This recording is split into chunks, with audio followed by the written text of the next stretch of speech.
Talking to Brian Conklin last night, he said he was very nervous before his first NCAA tournament game. It didn't really show, though, for him or really your whole team, none of those guys having played in the big dance. Were you happy with their poise the way they played last night?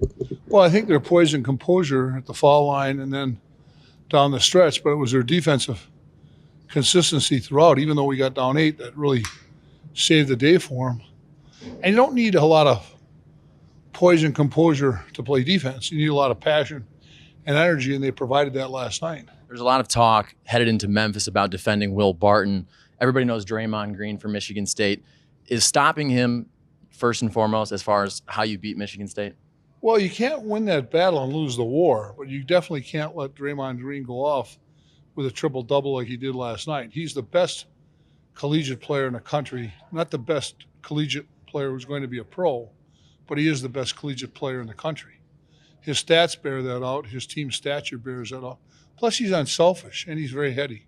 So we've got to try to do the best we can on him. I saw this in the media guide, and it surprised me that SLU has never made the Sweet 16. How cool would it be for a coach to lead the first Billiken team to the second weekend of the NCAA tournament? Well, I did that with Ball State, and I obviously I wasn't the first coach to lead Utah. I think I led Utah to 4 of them, and I never thought about that. You're proud of your accomplishments retrospectively, but they're team accomplishments, and you're only as good as your players and how hard they play. So I got that's not a thought for me. It's a nice bit of research on your part, and I'm sorry that I wasn't even aware of it. And you touched on the fact, and I've heard you say this many times over the course of the last few years, that players win games. But it's fun to talk about the coaching matchup, yourself and Tom Izzo, 27 NCAA tournament appearances between the two of you. When you look at the guy across from the sideline, what do you think about Tom Izzo? Well, he's a great guy, number one. He's really good for the game. He's a real good teacher of the game.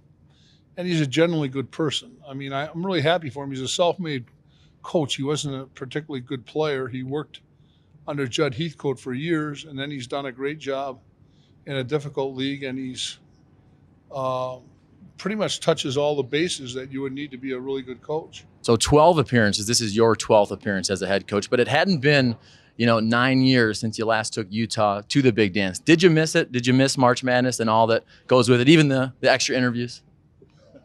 Well, the interviews are something that I could go with or without, to tell you the truth. I like competing, and competing in this tournament's really special.